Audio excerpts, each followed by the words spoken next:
now from Hollywood, California, the horror capital of the world, the Boulet Brothers, creatures of the night.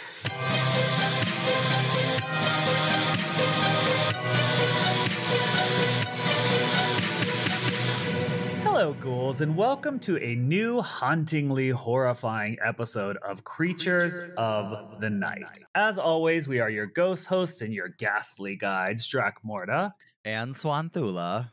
The Boulet Brothers. In stereo.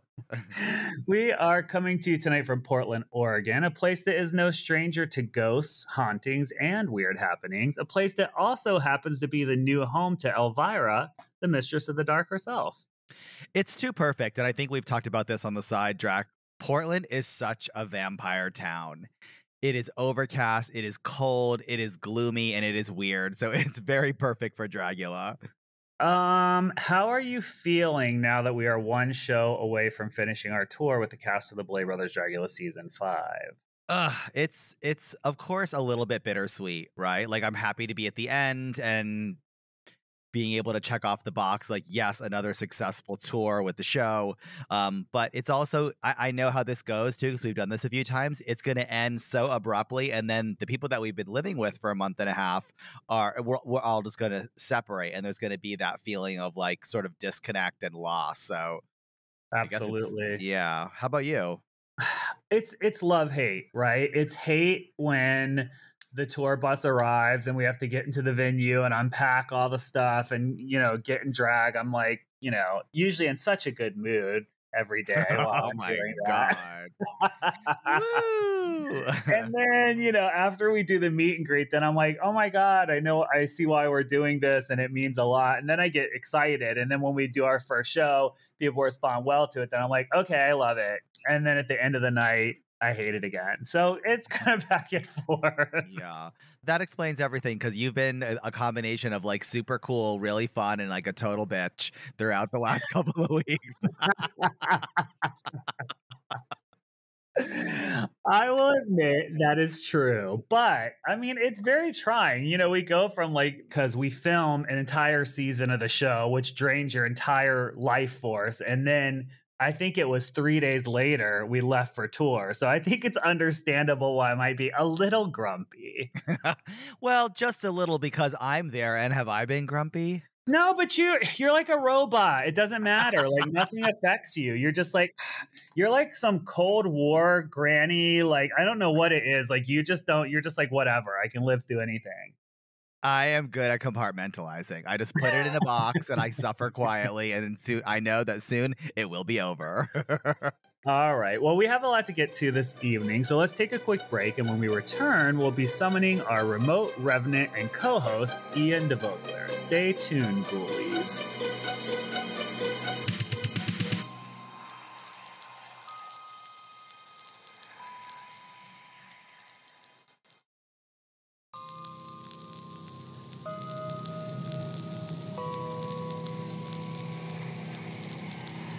Welcome back, everyone. It's time we now extend a special welcome back to our recently misplaced malignant spirit, our co-host here on Creatures of the Night, Miss Ian DeVogler. Ian, welcome back to the show. Oh, thank you so much. A warm welcome feels great on my icy, cold, dead skin. Thank you so much for having me. Well, it's good to have you back. And how was your experience at the live podcast show? Did you have fun? Ooh, sister, girlfriend, mama, diva, house down, Bootsiana. I had a blast. Like, straight up, this should be no stranger to Creatures of the Night. I love this podcast. I love y'all. It is just so good. The energy when we do the podcast together on stage is electrifying. It was a total blast. It's funny because when you were back, I realized that we all just turn into goons and laugh, and it's like, it's just a lot of fun. Oh my God, I miss him on the podcast. So it was fun to have you there. Separately, we might be spooky, ooky, and kind of serious, but together we are good time gals. 100%. Okay, that is one of my favorite things. Is literally, like you just said, it's like the queens of darkness. And then I show up and I'm like, so y'all want to get ooky and spooky and boofy? Like, let's do it.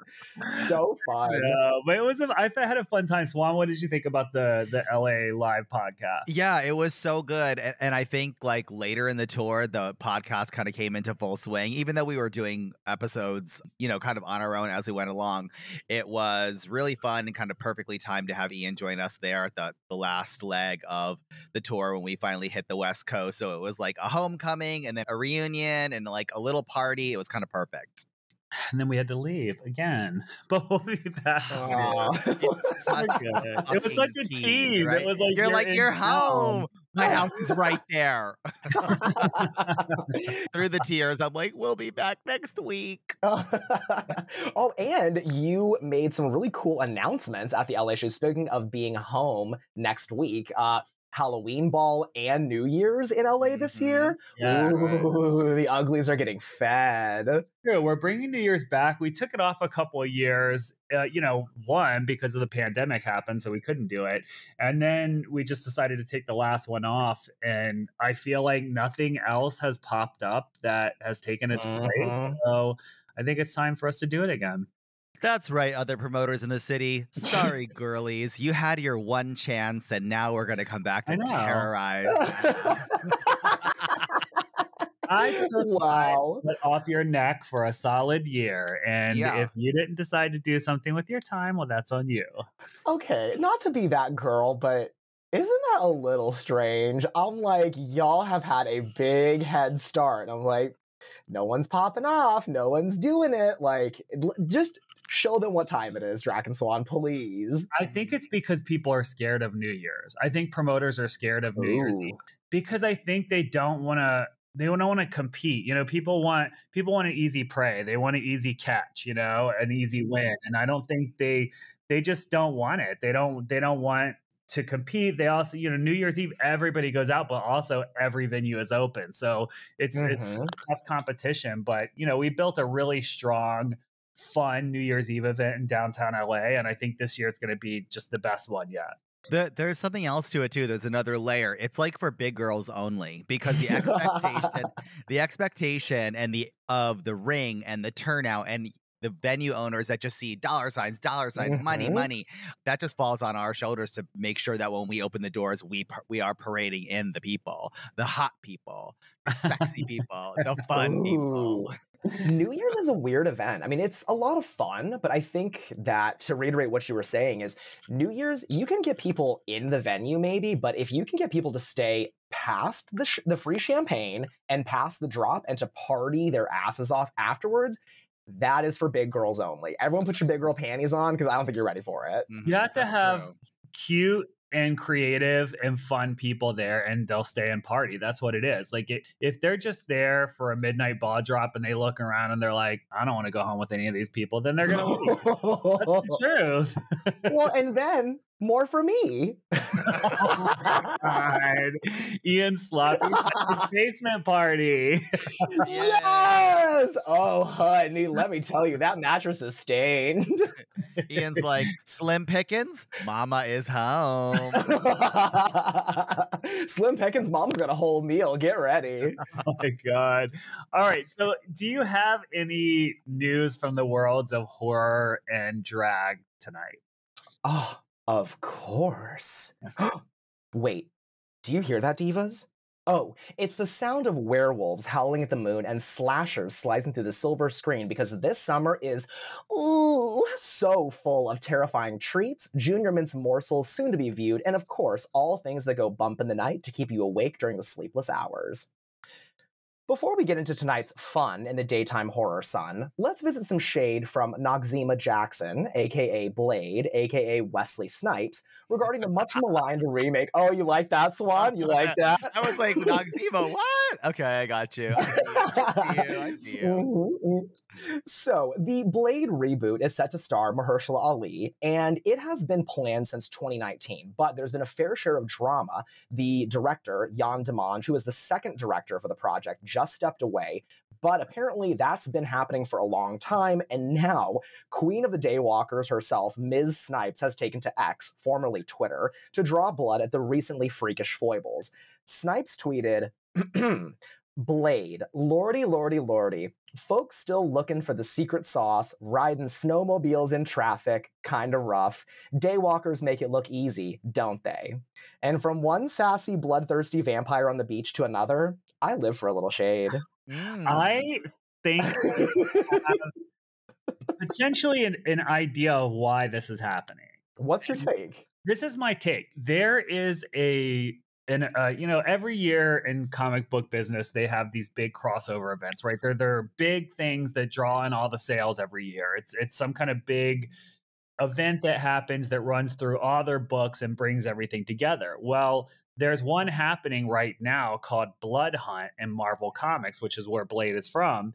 And in the comic, which they hid this until the first issue came out, Blade becomes the king of vampires. So he totally turns and is now evil. And not only that, turns Miles Morales Spider-Man into vampire too. And what?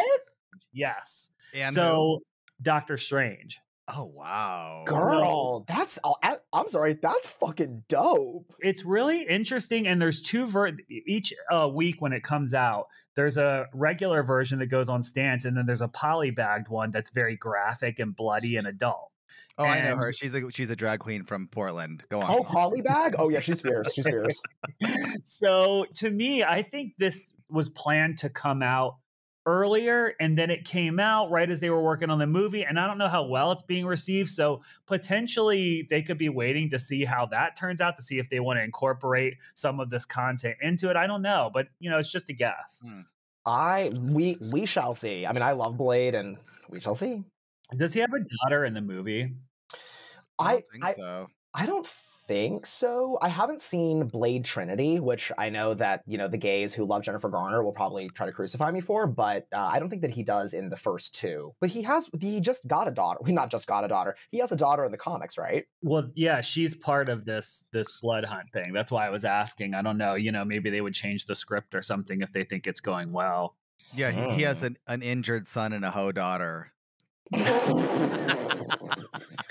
Not your injured son or your hoe daughter. Portia Williams, I love you. Ooh. Our next naughty news items are for our esteemed junior mints, as we have a lot to celebrate this summer for fans of summer horror. Unless you've been living under a rock, or potentially downstairs, as the advertising would have you believe, you've probably been exposed to the buzz around Longlegs. The new horror project, starring Micah Monroe and Nicolas Cage, has been generating viral promo for over a year now, but as of this week, fans have spotted a Los Angeles billboard with a phone number that, when dialed, provides callers with a message from Nicolas Cage's character in the film. This is doubling down on the viral marketing from earlier this week, where an ad for a brand new website appeared in the Seattle Times that led horror fans to a site dedicated to the serial slayings in the upcoming film.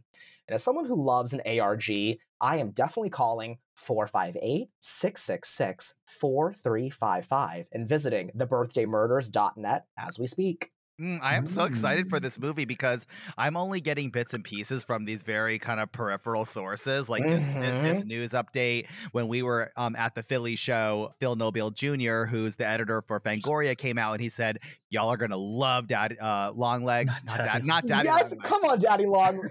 Yes, you're gonna love Longlegs. You're gonna love Daddy, and you're gonna love Daddy Longlegs. So I'm excited about it.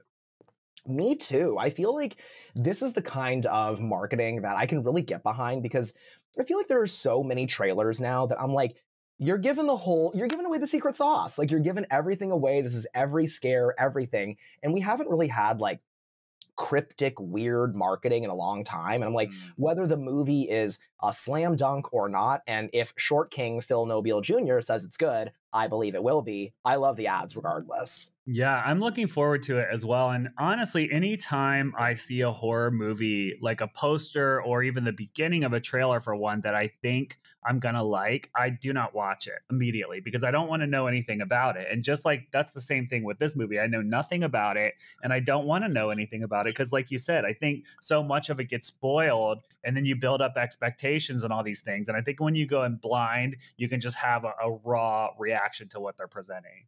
I agree with that. Let me wind the clock back to my favorite horror movie of 2022, which is Barbarian. And and that film, we went in blind, and it was so fun to just let the story like sort of tell itself. And as a bonus, that was the movie where we coined the term the Junior Mints Movie Club. It was because you were screaming, Ian, and I was sharing my Junior Mints with you. Girl, I will never forget, and no spoilers, but there's a moment. It's the end of Act 1, I think, and I just remember my jaw on the ground screaming, and Swan literally grabbed me and just started laughing. I was like, holy shit, this movie is amazing. Super fun. And finally, just two little teases for the demon darlings clutching their listening devices. Don't adjust anything, because Jordan Peele has just announced that his fourth horror movie has a brand new official release date of October 23rd, 2026, with very few details beyond the date. And, speaking of Micah Monroe, the sequel to It Follows, which kind of feels like my favorite non-binary nightmare, it's called They Follow, has a little more meat on its bones, with the star recently revealing in an interview that the script has been finalized and it is, quote, bigger, darker, crazier, and way more fucked up. I don't know. I'm interested. I'll watch it. People Are y'all live for fans? It Follows. Like, I know that people are crazy for it. I liked it. Like, lowercase L, it was good. It was fun. There were a couple of moments where I got kind of goosebumps, and I love that. But I wasn't as crazy, I think, as some audiences were. Yeah. I think that maybe as a former reformed hoe daughter, the idea of a monster that chases you based on sexual encounters, I was like, oh God, oh, she's coming after me, mama. So maybe I just felt a little personal attachment. I am very excited about the new Quiet Place, though. Oh, yeah. Oh, another weird little tidbit. They just announced a Quiet Place video game. Cool. Yeah, I think it's a separate story from the actual films of A Quiet Place, because they're doing A Quiet Place Day One, and I think they're really trying to expand the universe. But this one is going to be looks like inspired by another horror classic game, Alien Isolation, where it's you're hiding from these monsters and you can't make a sound. So again, I would just be dead. All right, Ian, thank you for those updates. So tonight, rather than reviewing a new horror film, we're going to be doing something special. As longtime listeners know, we previously ended each episode of Creatures of the Night with a Haunting of History tale, and tonight we are bringing our Hauntings of History back for this special episode, as we'll be digging into the story of the Oregon Vortex, also known as the Mystery Mansion. Now, we recently stumbled upon the Oregon Vortex on our travels, and so I thought it would be entertaining to recap our occult investigation of the location for our listeners. Ian, are you ready for all this mysterious information? I don't know. I'm scared. You can't be taking me to the Mystery Mansion, the Oregon Vortex, honey. Well, let me tell you what it is. Okay, so this is how we discovered this place, because we were in the middle of nowhere in Oregon, and because we were on tour, and the bus stops at these random places, the tour bus, and so it stopped at this weird place in Oregon, and we kept seeing signs on the road like it was a roadside attraction, like the Oregon Vortex, come find out, and all these mysterious things are going to happen to you and everything. So of course I have to know, so marketing is genius too, because once we get there, we're like, this is it. But there's like billboards and brochures in all of the hotels. Like, they did a good job. What don't? Oh my God. Damn. So backing up. So yeah, we rented a car and we decided to drive to the Oregon Vortex. And just to try to give you an idea of because you can't tell what it is, right? It doesn't say on the billboards or anything, this is what you're going to experience, or this is what this is. So I'm going to tell you a little bit about what the idea of it is. So apparently, this thing opened in the 1930s, and it consists of a number of interesting effects, which are gravity hill optical illusions, but which the attraction's proprietors propose are the result of paranormal properties in the area. So the story is Native Americans in the area referred to the site as forbidden land, and travelers passing through would often find their horses refusing to go through the area. Then gold miners came in and decided, they didn't care. They felt the same stuff too, but they didn't care because they found gold there. So they set up this cabin, which then slid down a hill. I mean, Swan, do you want to pick up on this part? I mean, I'll try. Wait, what? Yeah, it's based on one major structure, right? And this is like the mystery house or the mystery mansion, whatever they call it. And the guide explained that the house previously stood like 19 feet up the hill, because the property that this whole thing is on is there's like a huge incline, like it's very sloped, and there's like a huge gradation. So they said the house was up 19 feet, and in a mudslide at some point in history, it slid down but got stopped by like this gigantic ancient oak tree. And since then, they've like put in sinkers and girders and like supported it so that it doesn't move anymore, but that's where it stays. So when you see it, it's like at severe angles. It's like super crooked. Like you walk in the door and the door isn't upright. It's slanted at a really hard, like 45-degree angle. It's like really strange. Oh my God. Okay, well, that actually answers my first question, because I wanted to go into this blind because I wanted to let y'all tell the story, but I literally just Googled while you were talking Oregon Vortex. And the first thing I saw, I was like, girl, whatever subcontractor they had for this building needs to get fired. These walls are wonky as hell. It's wild. Yeah, so it looks like a weird Wizard of Oz crooked house, like that crashed in a hurricane or so. It's crazy. But Swan, based off of the signs that we were seeing on the side of the road, what were you expecting? Well, look, with the word vortex, it tips me off like this is some kind of like nexus, right? Like there's we all heard terms like ley lines and lines of power and stuff like that, and I was thinking like, okay, maybe that's what this is, and for some reason they crisscross here and now it's an attraction. That's what I was thinking. Okay, so let's try to talk about what it actually is. So we get there, we don't know what to expect. They chart, there's a fee you have to pay or whatever, and then they tell you you can't go in and look at it by yourself. It's a guided tour, and it's 45 minutes. And I was like, ooh. I didn't know it was going to be all that, but I'm like, I'm down for it. And they said, we'll tell you the history of it. We'll explain everything. So I'm like, well, she was also like, no video. Pictures are fine. No video. And Drac is like, well, we actually have a podcast and I'd love to feature it. And she was like, oh, okay, let me talk to my manager. I think we are. Girl, everyone says no video until it's time to get the promo. Exactly. Well, that's what I said. I was like, well, people might come, and check it out if we put this out there. So she said yes. And she was very nice and knowledgeable about the whole thing. So apparently the claim is that when people were coming there, when you stand in certain places, you appear taller or shorter than you actually are. And as cheesy as that sounds, it really did happen. So they would she would bring me and Swan up and like measure how tall we were and hold this stick across us and, sort of disprove that it's not an optical illusion. And I thought it was pretty effective. I mean, it really did. When I stood on one side of the room, I was shorter than Swan in some instances and taller in others. So it was kind of odd. No, I agree. And there were tons of examples. It wasn't just the two of us just once, because there were other people in the group. And the one that I think was most effective, where there were 4 children, right, ranging from like very young to someone, who might be like in their teens. So the height differences were, pronounced, and it was like up like a, set of stairs almost. So when they were on one angle, like everybody looked sort of normal, like you would expect. But when they flip-flopped and the shorter girl went from the right to the left and everybody, in turn took the opposite position, it's like their heights kind of like leveled out, not completely, but visually there was an absolute optical thing happening, and I don't know what it was.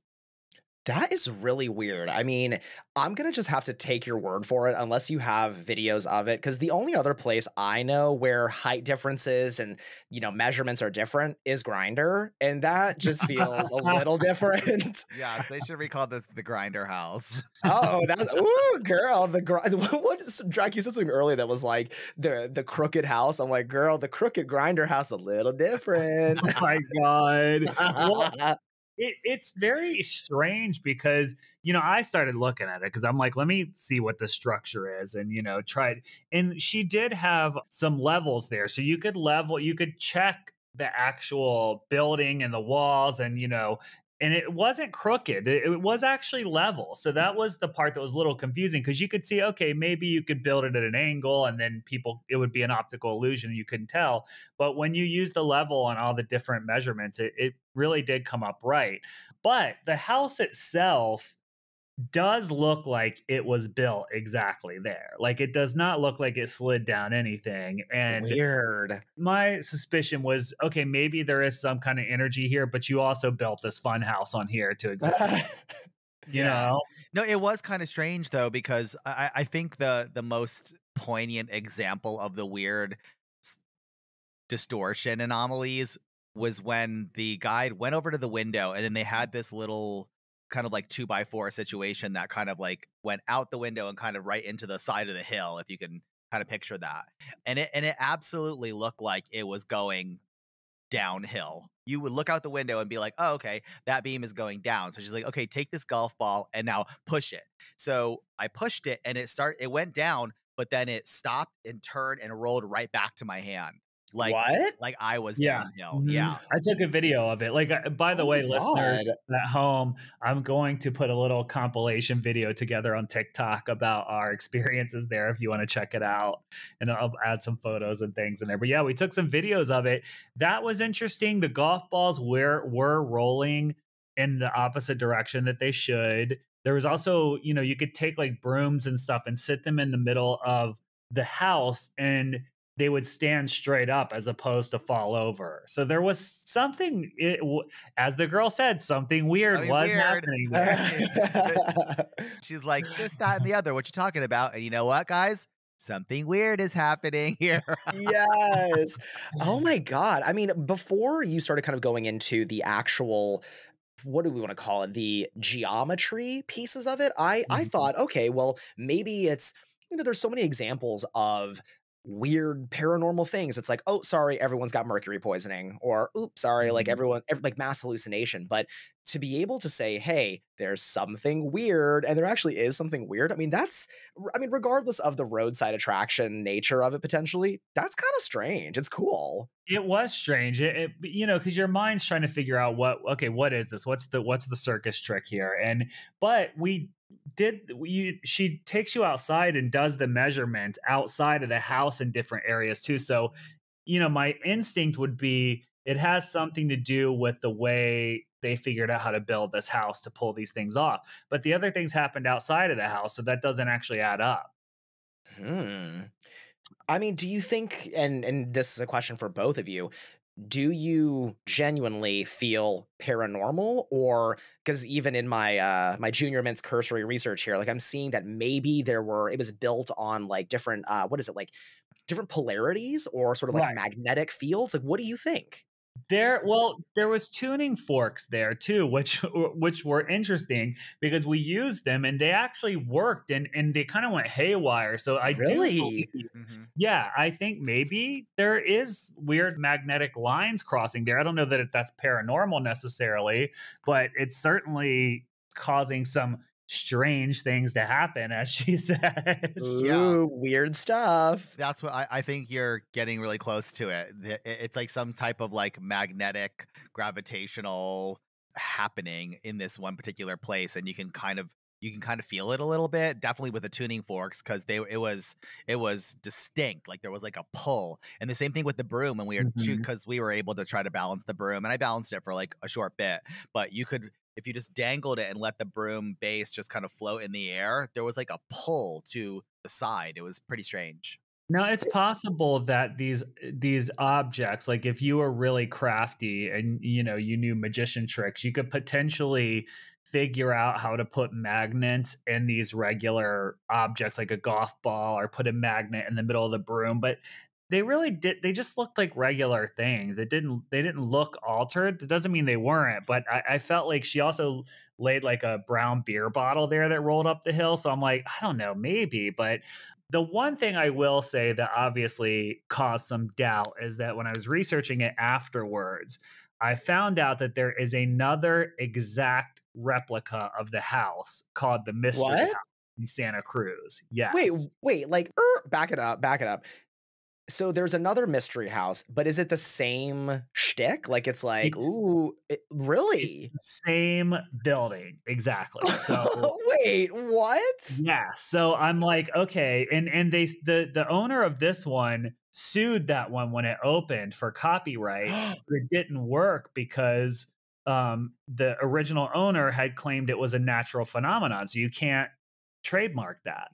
So he let it go. But yeah, this other place, now the grounds aren't the same, and I don't know that things happen outside of the house in this other location, but the house itself is the same, which makes me think probably someone who was really smart back in the day and understood magnetics and geometry and stuff figured out how to build this house to create these effects, but it still doesn't explain the stuff that happened outside of the house.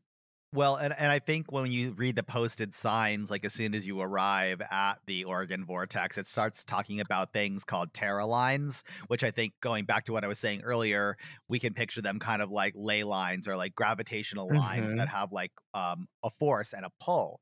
And the girl was explaining that this is that place, that location, Gold Hills, Oregon, isn't the only place that has a vortex like that. Where else is there supposed to be one? Knott's Berry Farm. Shut up. That's what she said. Wait, and I was wait like, a minute, are you girl, serious? that makes so much sense. Yes. Oh my God. I What? couldn't believe it. Yes, she said there's another one on the grounds of Knott's Berry Farms. Wait a minute. So the ley lines at the Mystery House cause beer bottles to roll uphill, and the ley lines at Knott's Berry Farm cause weird little twink waiters to get our chicken order wrong? That is weird. That is fucking weird. Very supernatural. Do you guys remember that there's that, because when we go to Knott's Berry Farms, do you remember there's that it's kind of like an American Indian building. It's like an amphitheater sort of, and you sometimes have to wait in line there to go to a different thing. I think they had a Vortex attraction there for a while that is now closed, and I think it was held there. Yeah, You're kind of blowing my mind a little bit with this, because I feel like, and for listeners, we go to Knott's every year. I feel like I have at least heard or seen on, it's like Knott's has all those weird little like, hey there, prospector, what you didn't know about this. It's like there's all those weird little signs. Yep. I feel like there's at least one that talks about a vortex, and it's never like clicked, but I'm like, the next time we go, I want to know, like Knott's Chicken Witch and the Vortex. I'm getting to the bottom of this. I was connecting them all. It's Knott's Chicken Witch, the Vortex, and what was the attraction inside that amphitheater? The Grimoire. Oh! Well, if you were a witch, you might be able to sense and choose that as the perfect location to open your chicken restaurant and your amusement park. Honestly, exactly. Wait a minute. I'm sorry. I think I cut off your pun there. Were you going to say exactly? Yes. No, I wasn't, but I should have. Listen, we can go in on it like 50-50. I'm happy with that. Okay. So, Swan, ultimately, do you feel something supernatural is happening there or not? And did you feel anything when you were there? I did feel something there. I don't think it was supernatural. I think it could be explained from the world of science, but I also think Cordelia Knotts is full of supernature, and she absolutely works some chicken magic in Knott's Berry Farm. So, Ian, on a scale of 1 to 10, 1 meaning you totally believe the story 100%, or 10 meaning you don't at all, where do you fall? Okay, well, first of all, I like that the 1 to 10 is kind of flipped. Like that's a little, that's a little mystery house. Hello, golf balls are rolling uphill. I gotta say, I mean, honestly, like I want to believe. Like I'm the kind of person, like, unless it's Winnie the Pooh, Blood and Honey, I'm like a good time gal. Like I go, and if there's golf balls rolling up, I'm like, ooh, girl, I'm checking the windows at night.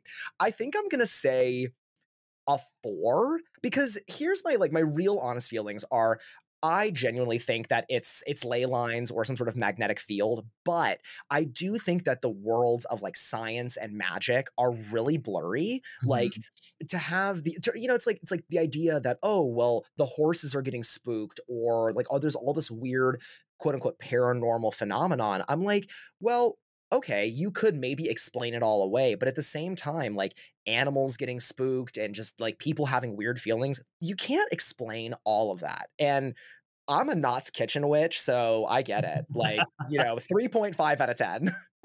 Well, if anybody decides that they want to go check this out for themselves, the Oregon Vortex is located at 4303 Sardine Creek, Left Fork Road in Gold Hill, Oregon. And you can check out their website at www.oregonvortex.com. On that note, we're going to take a quick break, and when we come back, we will answer some of your listener questions.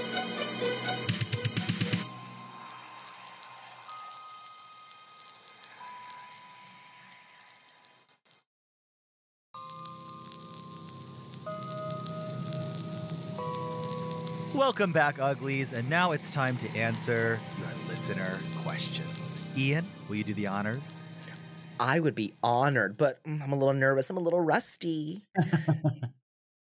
Martha from Nova Scotia asks, hello, Queens of Darkness. I hope you share more gothic aesthetic hobby content in the future. When can we expect a Boulet Brothers gothic renovation show /podcast /TikTok?